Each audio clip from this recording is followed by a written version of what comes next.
As we wait for the post parade for race 8, the current favorite has post 3. It's Muck Tuck Annie, who made a strong showing last Sunday at this level, also over a good track, wiring, and going away for a 1:56.1 victory, a lifetime best. She's back in line to Robert Shepard here, the 3-year-old Artspeak filly, putting in a very good effort there, holding off Jenny Longlegs and Mile O Minute.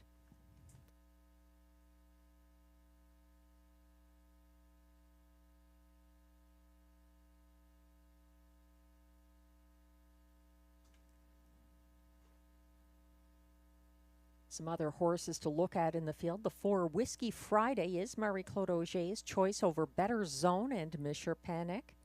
Whiskey Friday drops to the level of a narrow off-the-pace June 22nd victory over Kiki D. Hanover.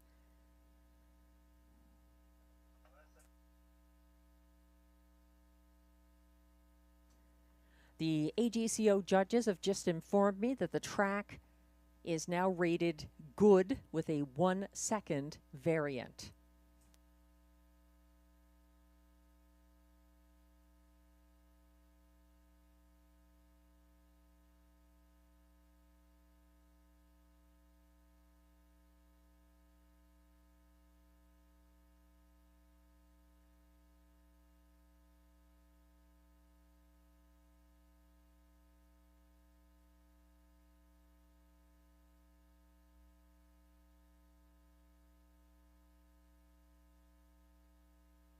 Some other contenders to consider in race 8 are the 2 You Wait I'll Go First, currently at odds of 5-1. This horse was a beaten 3-5 favorite in his most recent start last Sunday. He sat third along the pylons early and was gapping fourth along the inside on the backstretch when CB Caper returned to the pylons ahead of him.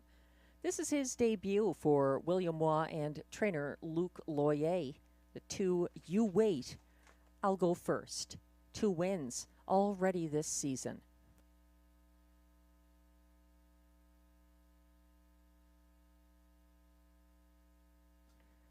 For some long shot possibilities, the front end loving number 1, Best Girl in Town, is drawing the rail for the first time this year. She had a 3-race Rideau win streak from June 20th to July 4th of last year, racing on or near the pace from posts 1 or 2 in those victories. She's getting massive post relief. She trailed to the half on Sunday, started up third over past that point. She was second over fifth on the final turn, chasing the cover of a horse who's in this field, the 9 Mile O Minute. Starting from the second tier for Darcy Clancy.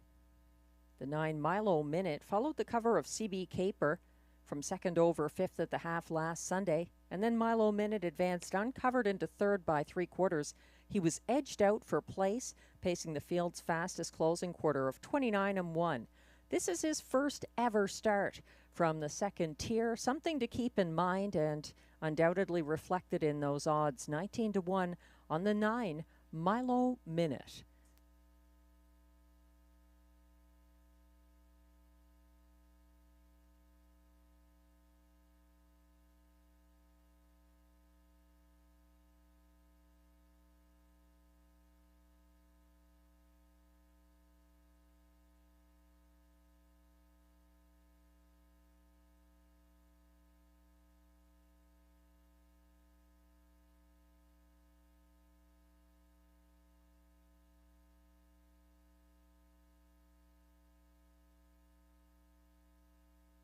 The horses are coming on track for the post parade for upcoming race 8.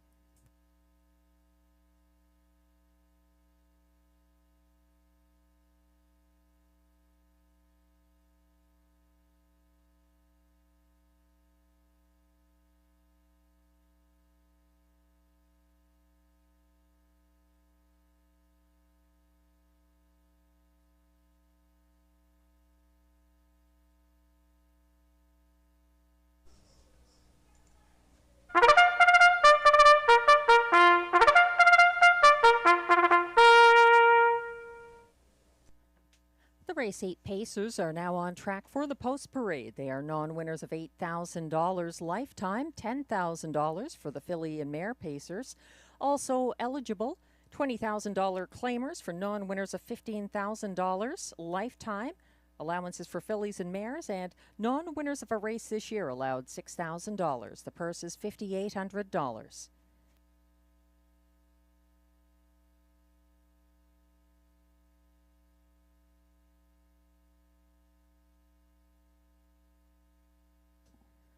Leading the post parade, number 1, Best Girl in Town, owned by Melanie Plourde of Gloucester, Ontario, who also trains. Stéphane Pouliot drives.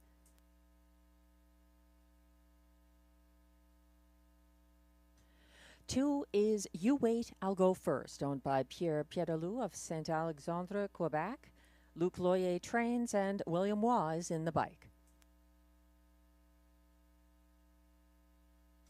3 is the current 9-5 co-favorite, Muck Tuck Annie, owned by Dean Larkin of Edwards, Ontario, trained by Mandy Archer. Robert Shepard drives. 4 is Whiskey Friday, owned by trainer Steve Germain of Ottawa. Marie-Claude O'Shea drives. 5 is CB Caper, owned by Lloyd Howley of Cars, Ontario, trained by Mike Armstrong, driven by Ryan Guy. 6 is 2-1 co-favorite, Jenny Longlegs, owned by Gestion Louis La Tulipe, Incorporated of Saint-Ferréol-les-Neiges, Quebec, trained and driven by Guy Gagnon. 7 is Better Zone, owned by a numbered Canadian corporation with Bill Mains and Mike Horwood of Ontario and Limco Incorporated of Quebec.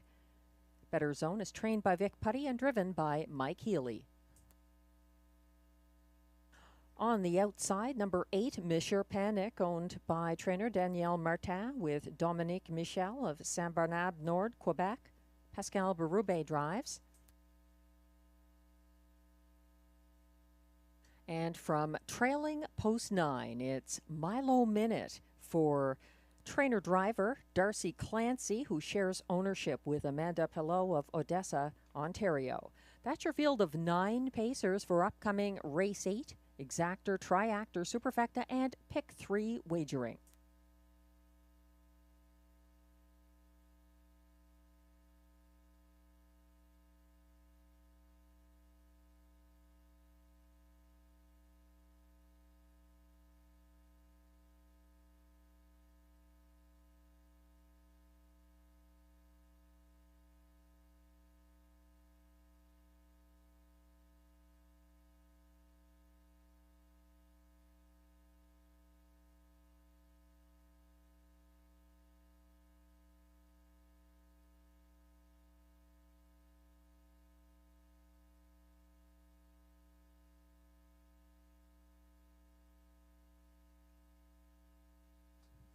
For those who didn't catch the information a little earlier, the track has been downgraded slightly from fast to good with a 1-second variant.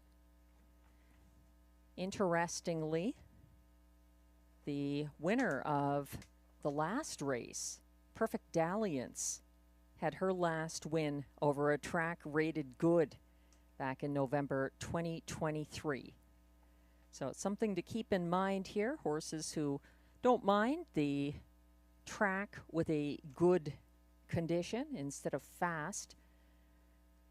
There's continued support for number 3, Muck Tuck Annie, who did just that. She was a winner over the good surface with the 1-second variant on the front end last Sunday for Mandy Archer and Robert Shepard. 9-5 favorite right now. That was her first win of the year and a lifetime mark of 156-1. She's been getting a lot of attention here. Glenn Pearson's top selection, number 3, Muck Tuck Annie. Glenn also likes a 7, Better Zone, the 4, Whiskey Friday, to complete the triactor, and in his superfecta, he completes the ticket with 6, Jenny Longlegs. We've had some long shot winners tonight. Sometimes that is dictated by the trip or sheer racing luck. I think there could be a long shot winner here. This is a light on wins group of younger horses for the most part.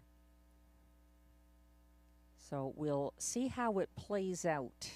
They'll be lining up shortly. This is our last pick 3 sequence of the card. And note again, in race 9, number 7, Carson Star Choice is a vet scratch lame.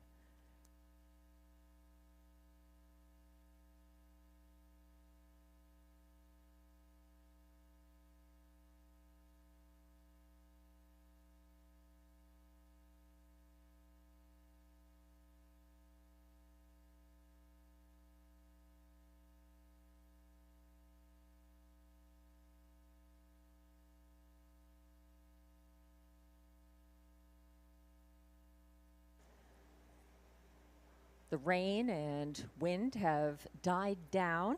The fans are coming back out to watch race 8. Windows remain open.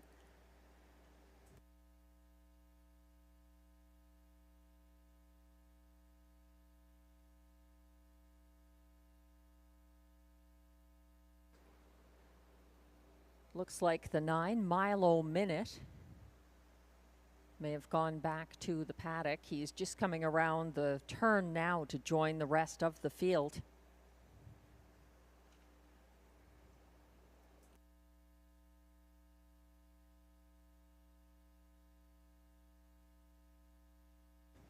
Still time to wager.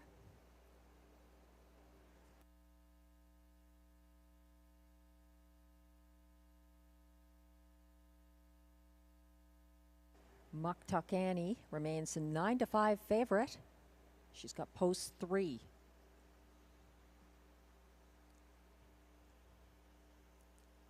Mesher Panic and Pascal Berube are near the half.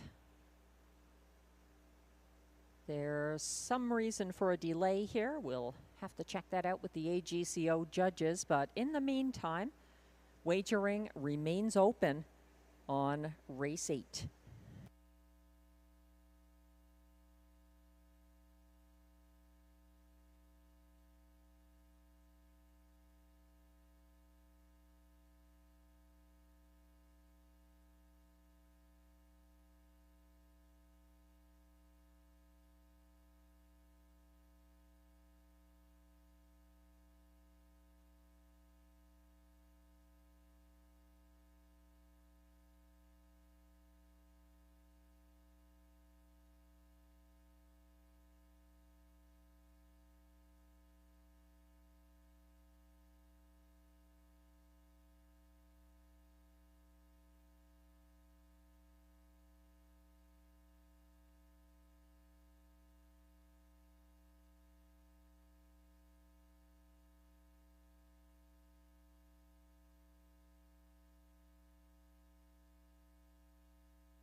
Little bit of a delay here. Milo Minute is now back at the gate to the backstretch, and Darcy Clancy out of the sulky, adjusting the equipment.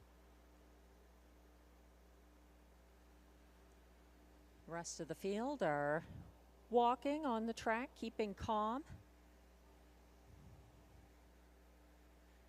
Wagering remains open for race 8. Exactor, Triactor, Superfecta, and the last pick 3 of the card. Adjustments continue on Milo Minute along the back fence. Darcy Clancy about to get back on the sulky. They should be lining up very shortly. The rest of the field just milling around behind the starting gate. Milo Minute on his way to join them now.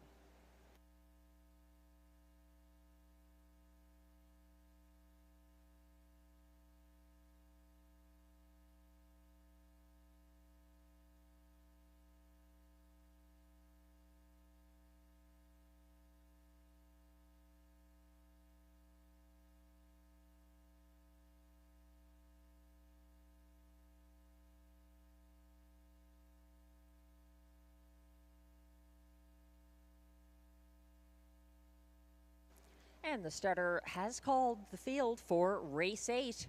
They're lining up now. 1 is Best Girl in Town, Stefan Pouliot. 2, You Wait, I'll Go First, William Waugh. 3, Muck Tuck Annie, Robert Shepard. 4, Whiskey Friday, Marie-Claude Auger.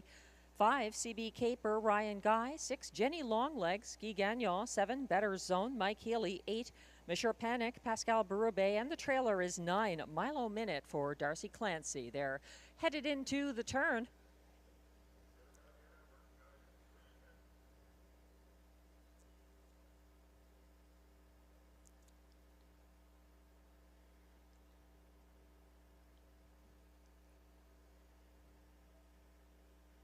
They're all lined up with one trailer behind as the starting gate turns onto the backstretch for the start of race 8. They're off and pacing, sprinting off the gate. Jenny Longlegs and Best Girl in Town leaving. Best Girl in Town is stretching out Jenny Longlegs, but she's got the lead. She's working hard to maintain it, and now she has cleared a tenacious Best Girl in Town to take over. Here's a first over bid early into second on the outside. Muck Tuck Annie is up alongside and moving to the front of Jenny Longlegs to take control at the 28-1 opening quarter. That's the favorite now leading down the stretch. Muck Tuck Annie keeping clear of Jenny Longlegs in the pocket. Back in third on the inside, Best Girl in Town. Fourth, You Wait, I'll Go First. Fifth and advancing, Milo Minute. 3 wide momentarily in sixth. Whiskey Friday now settles behind Milo Minute to follow his cover into the turn as they get to the half. Still led by the favorite Muck Tuck Annie, reaching that point in 59 and 1:31 seconds, second quarter. So Muck Tuck Annie, leisurely fractions on the front end, up into second. First over, Milo Minute on the outside. On the inside in third, that's Jenny Longlegs. Second over from fourth, Whiskey Friday. Fifth and getting the shuffle on the inside, Best Girl in Town. Sixth and advancing on the outside, Better Zone. Second last from the inside, that's You Wait, I'll Go First. Gearing up from last, here comes Monsieur Panic, shuffled to the back of the pack. CB Caper, they went by 3/4, 1:28 and 1. Coming down the stretch, a vulnerable favorite, Muck Tuck Annie, is under late pressure from Milo Minute, who is charging alongside, but he's good enough for second. And up for show, Monsieur Panic. The race goes to Muck Tuck Annie once again. Robert Shepard piloting her to a 1:58-2 victory.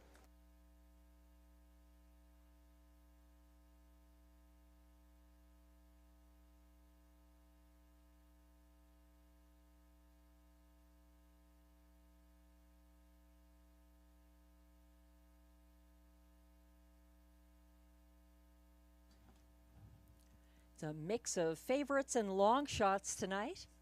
Not a lot in between. Muck Tuck Annie doing good things on the front end and holding off the long shot Milo Minute in his first ever start from the second tier. A big late kick from Monsieur Panic to get up for show in race 8.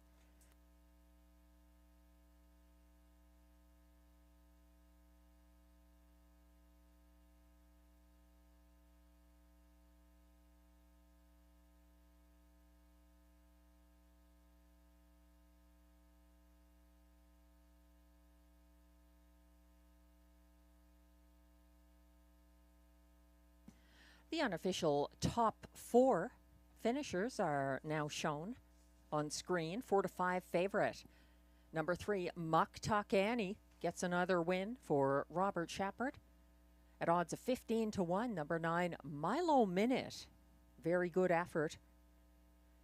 Finishing second ahead of 8, Monsieur Panic. Flying late for Pascal Berube to finish third. And 2, You Wait, I'll Go First. Completes the superfecta in race 8. 3-9-8-2. The unofficial top 4 finishers. Please hold all tickets.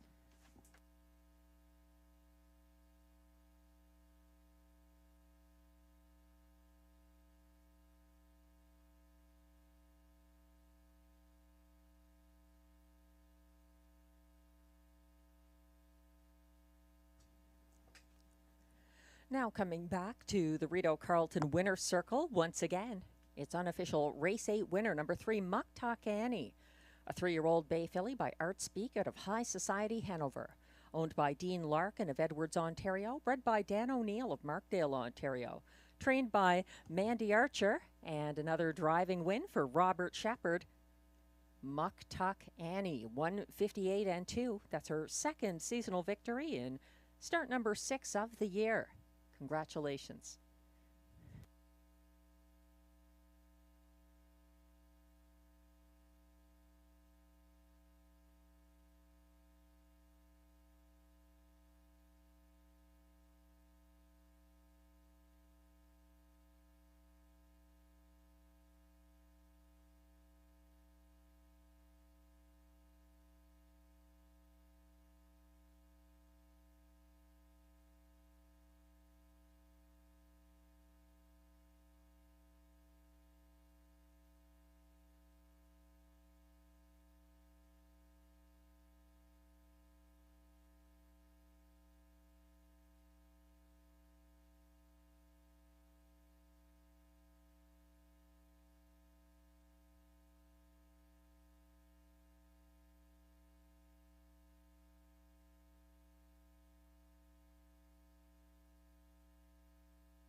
Race 8 has gone official.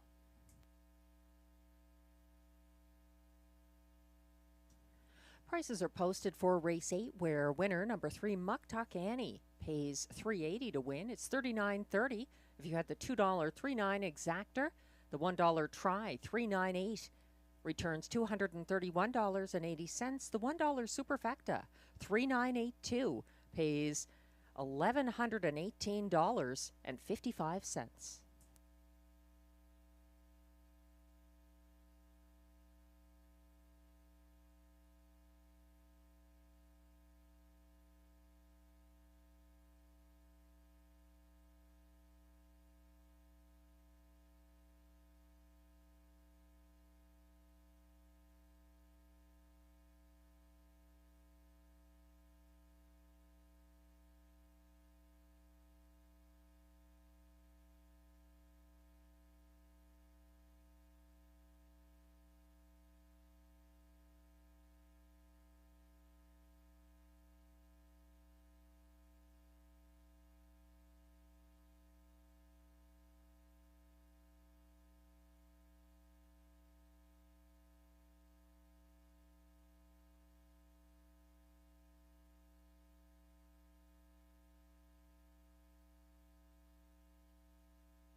The race 8 rundown is now displayed. 1, Best Girl in Town finished 6th.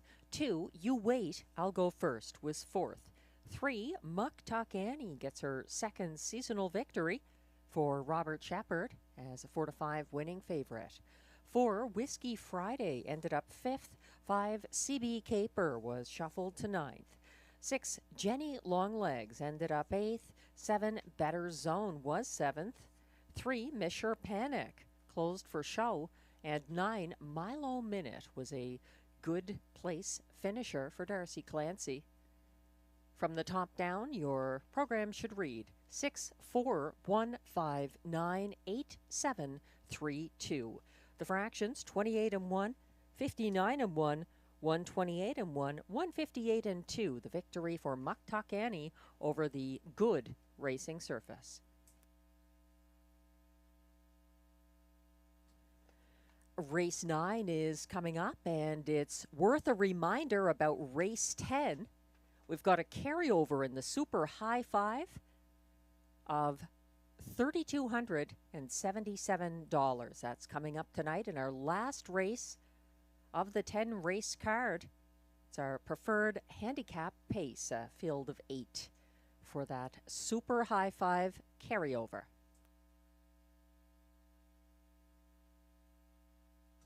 Race 9 is coming up next with Exactor, Triactor, Superfecta, and Late Daily Double wagering.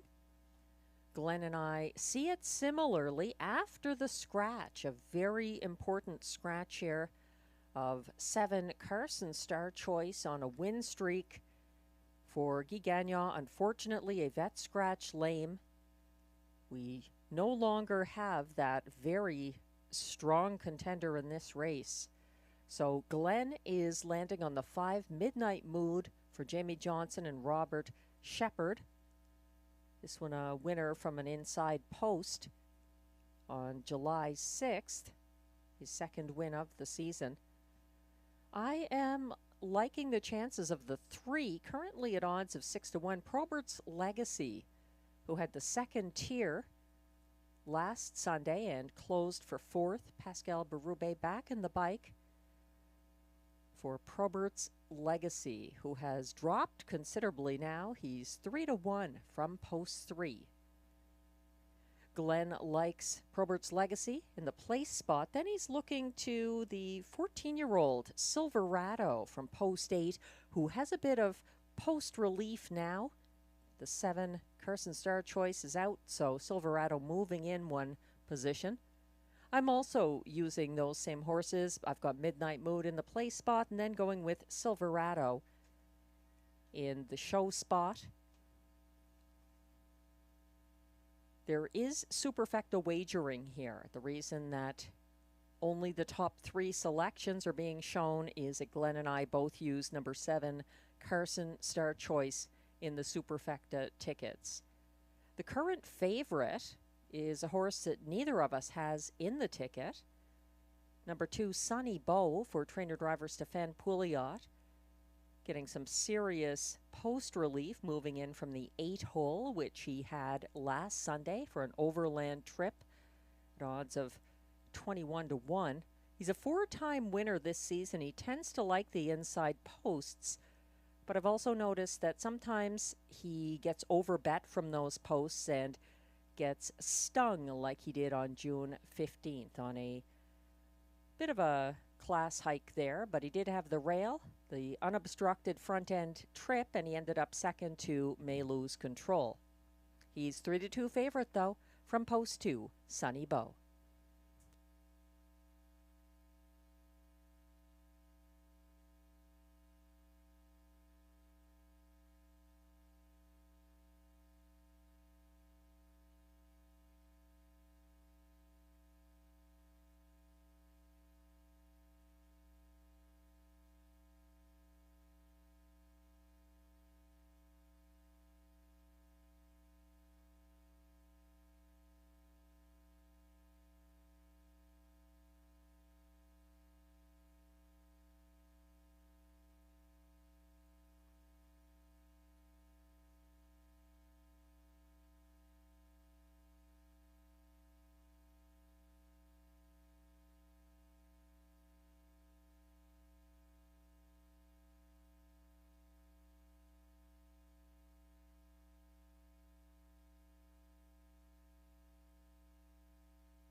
The horses are now coming on track for the race 9 post parade.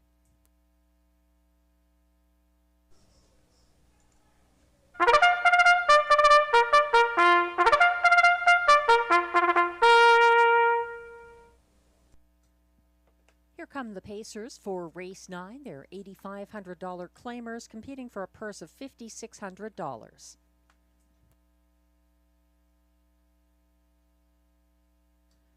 An important scratch, the likely favorite, number 7, Carson Star Choice, a vet scratch lame from race 9.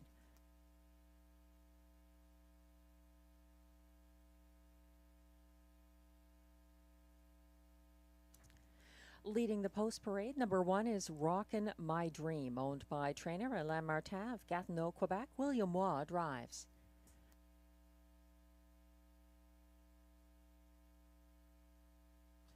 Two is Sunny Bow, owned by a numbered Quebec corporation of Gloucester, Ontario, trained and driven by Stéphane Pouliot.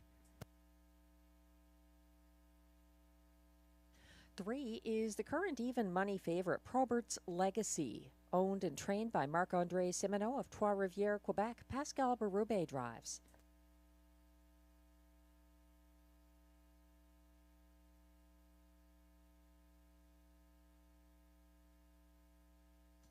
Four is the Colt, owned by Gord Lee of Odessa, Ontario, with Mackenzie Lee of Amherst View, Ontario, trained by Gord Lee. Marie-Claude Auger catch drives. 5 is Midnight Mood, owned by Jamie and Sonia Johnson of Edwards, Ontario, trained by Jamie Johnson. Robert Shepard, looking for another driving win.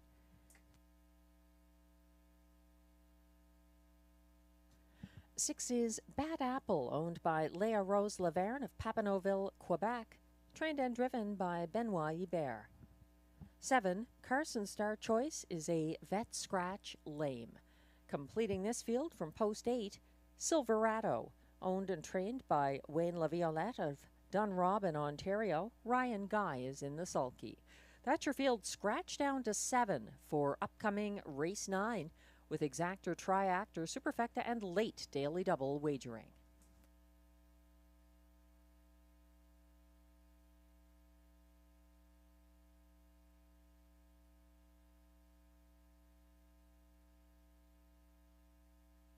Getting a closer look at the 6-5 current favorite, number 3, Probert's Legacy. He returns to the frontier for Pascal Berube after closing in the field's fastest last quarter of 28-3 up the inside path for 4th last Sunday, behind Carson Star Choice, who was in this field and has been scratched lame. So Probert's Legacy no longer has to deal with Carson Star Choice. He's getting plenty of support out there. Glenn's Top Choice is 7-2 right now. That's the 5, Midnight Mood, who hasn't missed the board here since June 1st. Midnight Mood parked first over Challenger, another daily copy, around the first turn July 6th, then reclaimed the lead from Sunny Bow at the half. Midnight Mood matched strides with the first over Silverado on the final turn, showing multiple moves, but he needed the wire as Silverado was gaining ground down the stretch. Silverado has post 8 here, sort of overlooked at 8-1, even though the 7 has been scratched, making the post a little less difficult to work with. 14-year-old Silverado was 4th after an overland trip for Ryan Guy from the same post position on June 29th. I wrote that back when he had the true 8-hole. Now it's more like the 7. As mentioned, a little easier to deal with for the 8-1 Silverado in upcoming race 9.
Starter has called the race 9 Pacers. Last chance to play the late double tonight at Rideau Carleton.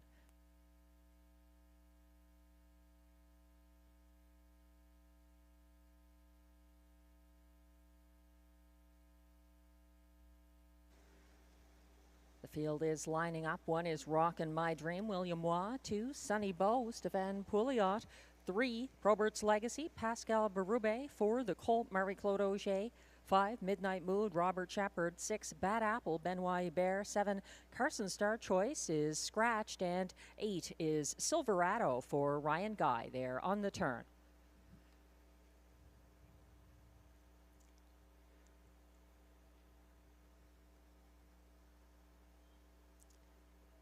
The field is on the backstretch.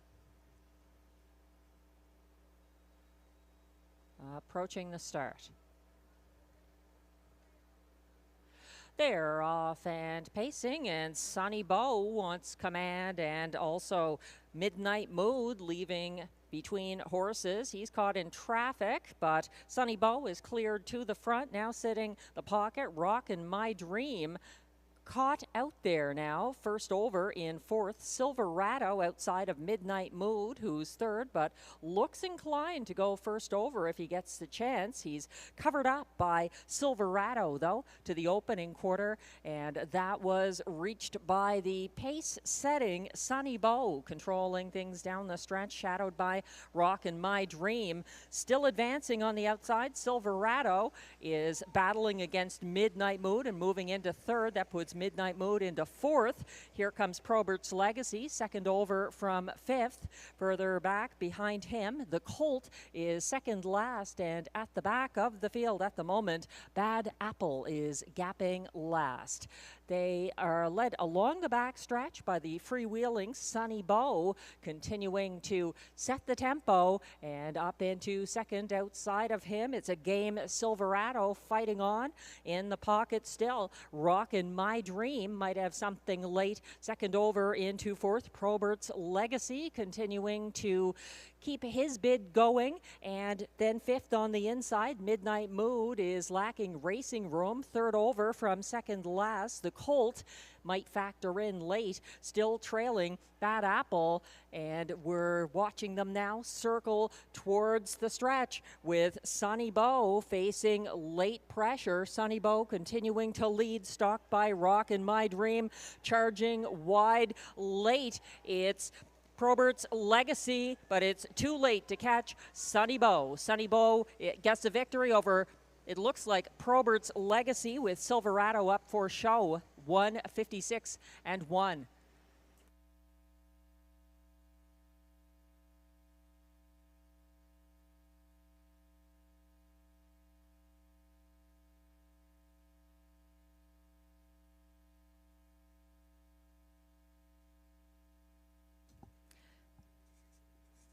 Sunny Bow got the trip he loves and was able to hold off the late speed coming down the stretch.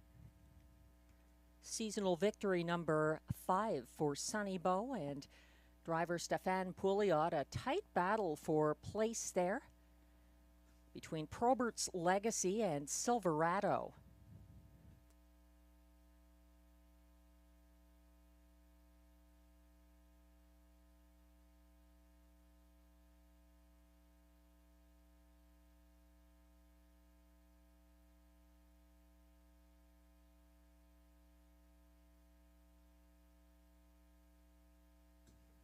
The unofficial top 4 finishers are now shown for race 9. 6-5 favorite. Number 2, Sunny Bow, gets the win for Stefan Pouliot.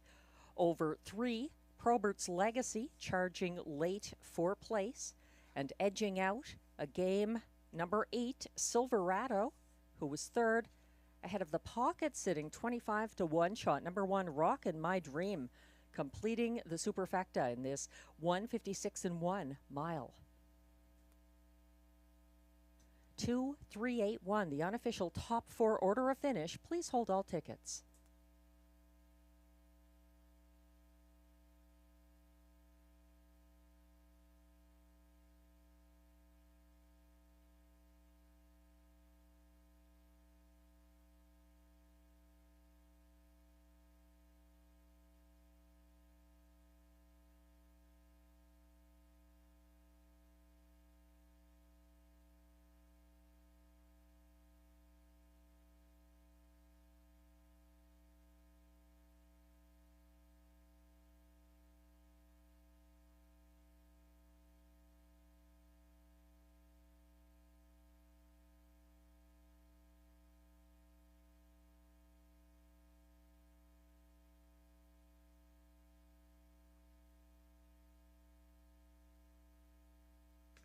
Now coming back to the Rideau Carleton Winner's Circle, unofficial race 9 winner, number 2, Sunny Bow, a 9-year-old bay gelding by Sunshine Beach out of OC My Bow, owned by a numbered Quebec Corporation of Gloucester, Ontario, bred by Debbie Filsinger of Cargill, Ontario, with Terry Fritz of Walkerton, Ontario. Trained and driven by Stéphane Pouliot, win number 5 of the season, 156-1, Sunny Bow.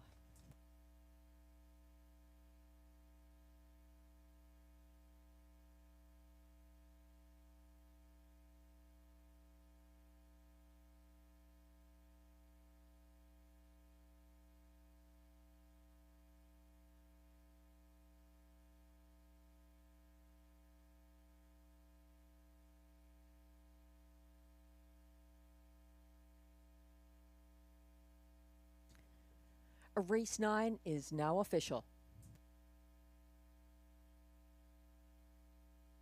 Prices are posted for race 9. Number 2, Sunny Bow, returns $4.60 to win.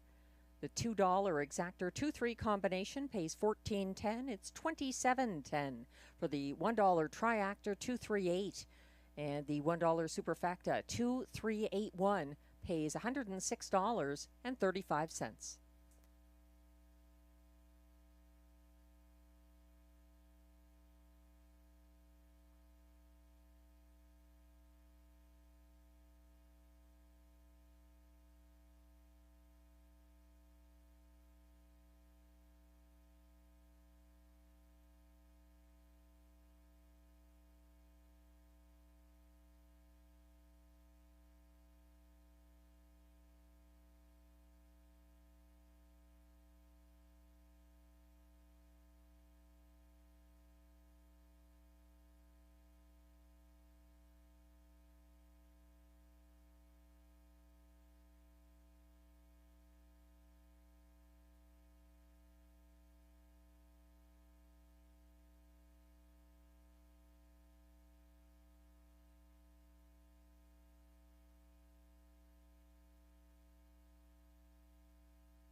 The race 9 rundown is now on your screens. 1, Rockin' My Dream finished 4th. 6-5 favorite number 2, Sunny Bow, got his latest victory for Stéphane Pouliot over 3, Probert's Legacy, who closed 4 place. 4, the Colt, ended up 6th. 5, Midnight Mood was 5th.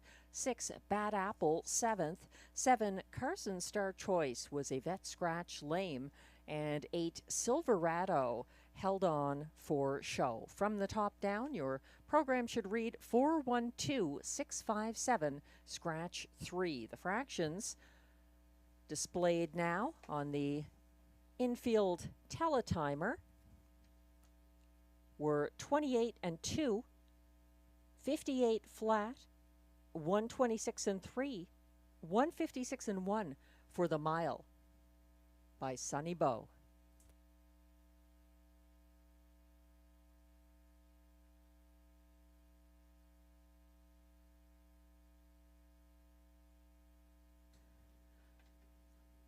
At the start of the night, we definitely had one carryover. It was a pick 5 double carryover.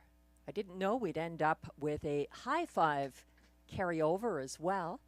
This one is coming up in race 10, our Sunday night feature, the last race of the card, the preferred handicap pace. So the super high 5 carryover here, $3,277. And it's a nice race, a good field of 8. The light speed on the outside for Guy Gagnon has 7 wins this season. But it's always a tough thing to try to win from out there. He's a 7-5 favorite right now. Number 8, the light speed in the preferred handicap pace. The outside 3 posts were assigned. The 6 early action, the 7 mythic gambler, and the 8, the light speed. They'll be coming on track shortly for the post parade. There were no changes in race 10. There's exactor, triactor, and high 5 wagering with that carryover, making it all the more enticing. We're looking at track handicapper selections right now. Glenn Pearson has the 7 mythic gambler at the top of his high 5 for Robert Shepard and Catherine Gerard. 4 wins this season from just 7 starts. Glenn's got the light speed in the place spot. Then third, number 6, early action, followed by 5, beef and cheddar in 4th, and he completes his high 5 ticket with the 3, shotgun Jerry, in 5th. I've got the light speed on top. Beef and cheddar has been impressive lately, using him for place ahead of the 4, Stonebridge Hermes with catch driver Ryan Guy aboard. He's got 5-1 respect right now. The 7 mythic gambler, I will use 4th, and completing my ticket, the 6 early action, who loses Robert Shepard to mythic gambler here, but picks up Pascal Berube.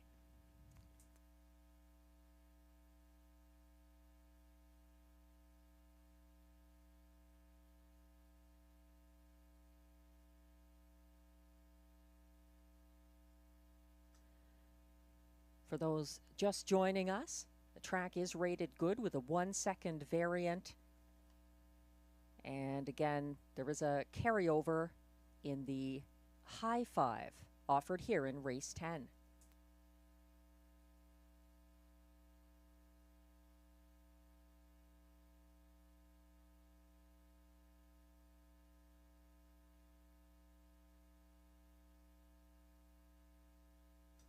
The high 5 carryover, $3,277 in that super high 5 pool for race 10. The preferred pacers have begun coming onto the track for the race 10 post parade.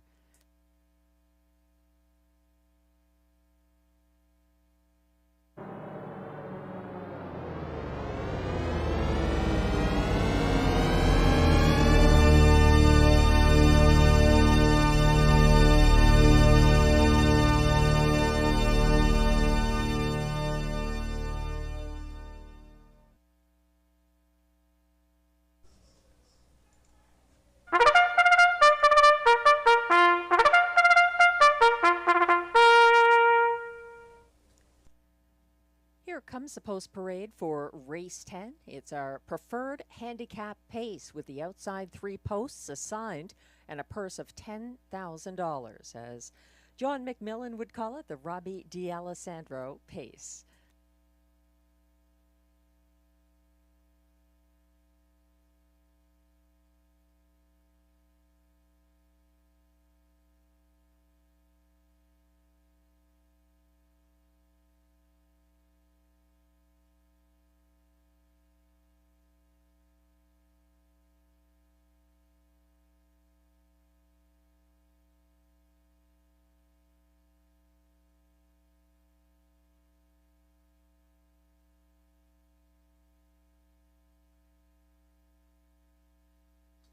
Number 1 is Duck Dynasty, owned by a numbered Quebec corporation of Gloucester, Ontario, with Santo Barilla of Metcalfe, Ontario.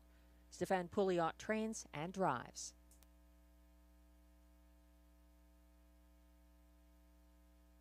Two is Flash Cube, owned by Yvonne Mondu of Morin Heights, Quebec, trained by Guy Gagnon. Marie-Claude Auger drives.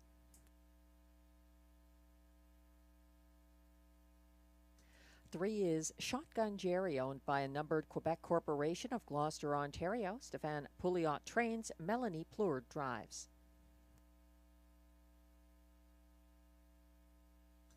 4 is Stonebridge Hermes, owned by Jacques Baudouin of Manotick, Ontario, who also trains. Ryan Guy is in the sulky. 5 is Beef and Cheddar, owned and trained by Wayne Catherwood of Brinston, Ontario. Jason Gilchrist is in the bike. 6 is Early Action, owned by Jamie Copley of Kenmore and Kimberly Eaton of Brockville, Ontario. Mandy Archer trains, Pascal Berube drives.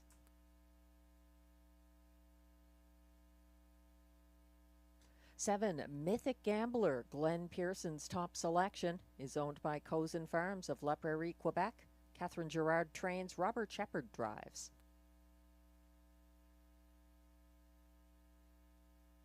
And completing the field from post 8, at odds of 4 to 5, it's the current favorite, the Lightspeed, owned by Michel Nolette of Princeville, Quebec. Trained and driven by Guy Gagnon. That's your field of 8 preferred pacers in upcoming race 10, our last of the night. It's our feature, the preferred handicap pace, with exactor, triactor, and super high 5 wagering.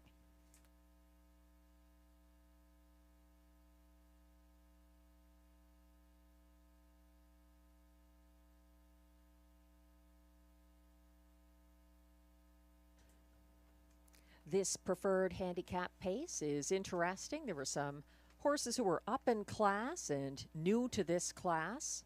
The Lightspeed is very familiar with this class. That's him right now from post 8 for Guy Gagnon. The defending Rideau Carleton Horse of the Year won on the front end from the same post position March 23rd and April 13th at the Rideau preferred handicap level. Those were his only starts from post 8 this meet. He's got to deal with the good track as well. Guy Gagnon, though, has had success with a front-end winner earlier in the card who's less familiar with the winner's circle than the Lightspeed, getting perfect dalliance from post 6 to the winner's circle. So why not the Lightspeed? He's even money right now. 5, Beef and Cheddar is 7 to 1. He set the pace last Sunday in the preferred handicap here. He fought off the first over Lakers Bank off the gate and was confronted by the Lightspeed past the 26-1 opening quarter. Beef and Cheddar parked him to the half, 53-2, and then gave way after the Lightspeed made front nearing 3/4. Jason Gilchrist gets the catch drive on the 5, Beef and Cheddar. Speaking of catch drivers, number 4, Stonebridge Hermes is adding Ryan Guy, who's had some success with him in the past. Stonebridge Hermes also returning to the front tier. He settled 8th early last Sunday and skimmed the pylons on the final turn, gaining ground up the inside path. He's shown sub 152 speed in 2 starts here this meet already, so a good season. Stonebridge Hermes stepping up in class to the preferred. Number 7, Mythic Gambler was a beaten 1 to 5 favorite in his most recent start, but he went undefeated here last July 4th through August 18th. All from posts 5 or inside at lower classifications. Mythic Gambler took back to last off the gate for Robert Shepard on July 6th, sat second last as Lakers Bank led early. Mythic Gambler was first over on the second turn, flushing out Sports Activator but gapping cover on the backstretch.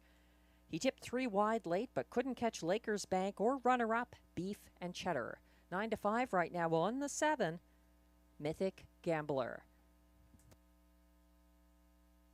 Still time to wager. This is our last of the night and should be a very exciting race. Adding to that excitement, the carryover in the high 5. It's still open for wagering. We've got a $3,277 carryover in the Super High Five here. Give it a try. They'll be lining up momentarily for race 10.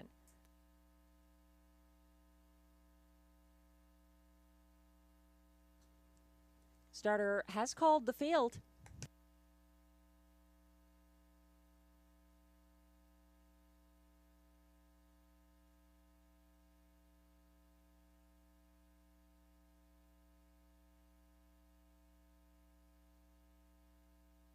Looks like the One Duck Dynasty is having some issues near the quarter pole. Number One Duck Dynasty is having issues.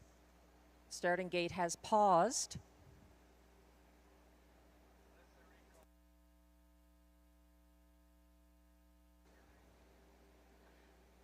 There is a recall in the preferred. Windows remain open. The recall is charged to the One Duck Dynasty, who's now back on the pace. Stefan Pouliot back in the bike.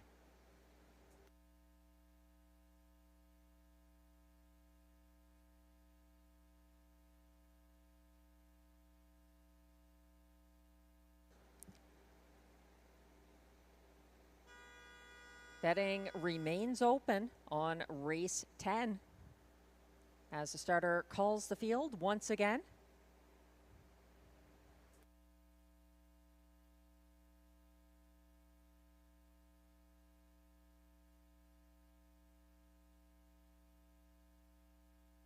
Thanks again to all the fans and horse players tonight.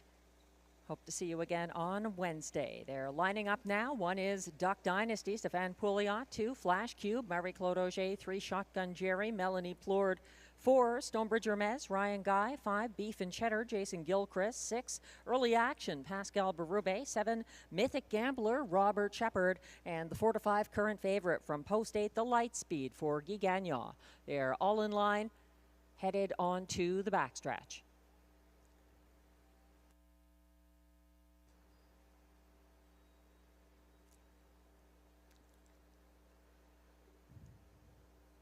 They're off and pacing. Duck Dynasty grabs the early lead, and coming after him early from mid-pack, Stonebridge Hermes and Beef and Cheddar getting involved early. That is Beef and Cheddar up alongside leader Duck Dynasty, battling him on the first turn.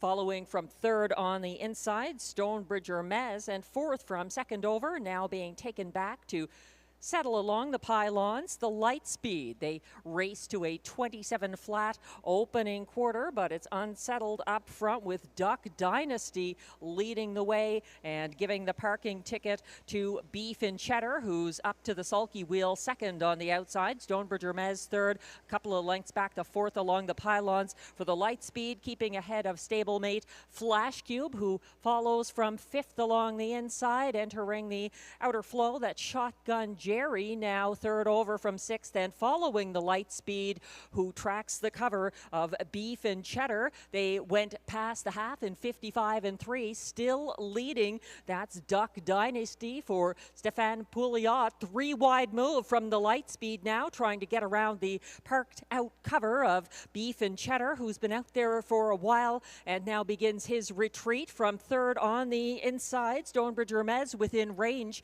as they head to 3/4. The Lightspeed draws alongside Duck Dynasty and moves past. Here's a 3 wide bid from Mythic Gambler. Shotgun Jerry from mid-pack is coming on late, 1:24 and 1 as they turn for home. It's anyone's race here. The Lightspeed fights on through the mud. Mythic Gambler on his outside, on the inside, Shotgun Jerry. Mythic Gambler coming to the Lightspeed. The Lightspeed needs the wire. He's got so much class. He wins by a neck over Mythic Gambler. Then it's back to Shotgun Jerry in the show spot, 1:53 and 1.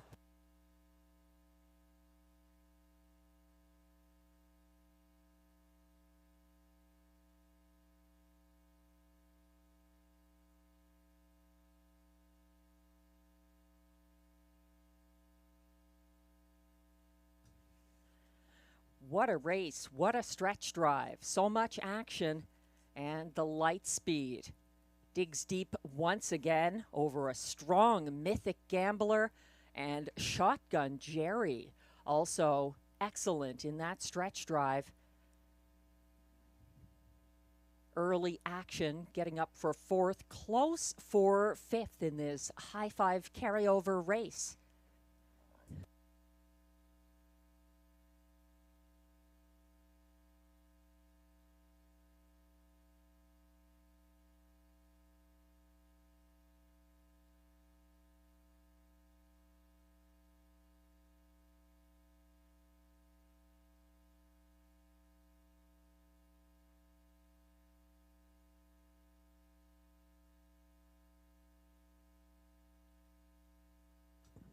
Unofficial top 5 order of finish is now posted for race 10 at odds of 6-5.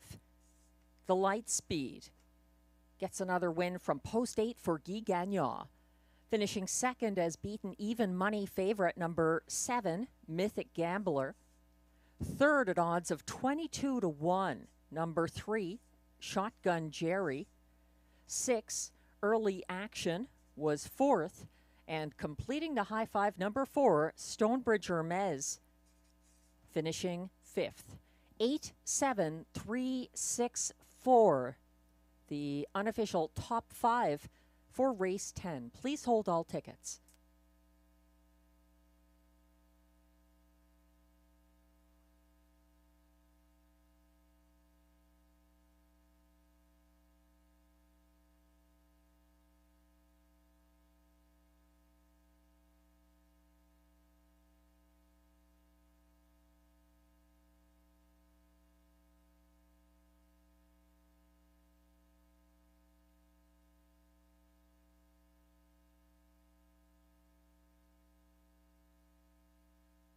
There's a horse who deserves some applause. Let's have some applause for the Light Speed and Guy Gagnon. What a win in race 10. Back in the winner's circle, the preferred handicap winner, overcoming post 8 and the good track for his 8th win of the season. The Light Speed, 7-year-old bay gelding by Moonbeam out of Jema, owned by Michel Nolette of Princeville, Quebec. Also his breeder, trained and driven by Guy Gagnon. What a champion fighting like that for the win in race 10. Congratulations to the Light Speed and Guy Gagnon.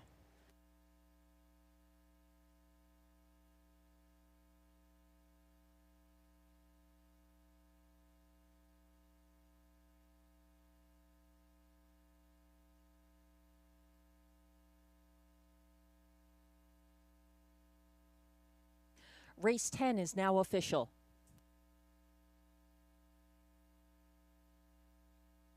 Prices are posted for race 10, where number 8, the Light Speed, returns $4.40 to win. The $2.87 exactor pays $10.40. It's $26.45 for the 873 $1 triactor. The $1 pick 3 with 2-7 with 8, 3 of 3, $23.45. The $1 late pick 4, make it the 20 center. 4 of 4 returns $13.03 for the 6 with 3 with 2-7 with 8.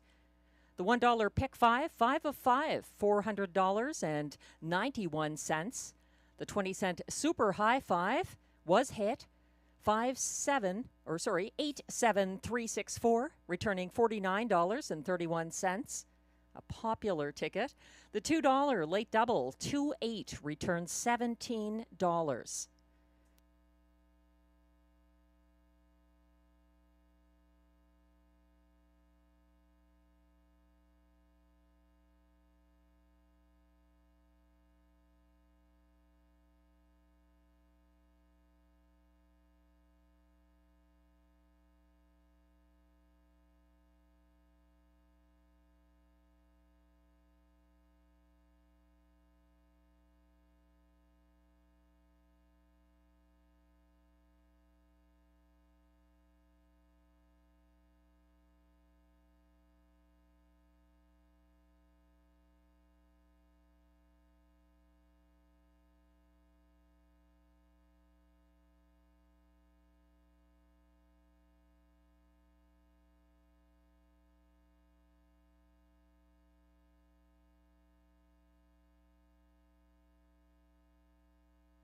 The race 10 rundown is now displayed. 1 Duck Dynasty was 7th, 2 Flash Cube 6th, 3 Shotgun Jerry closed for show, 4 Stonebridge Hermes was 5th, 5 Beef and Cheddar ended up 8th, 6 Early Action was 4th. Even money favorite number 7 Mythic Gambler a good second behind number 8 The Lightspeed.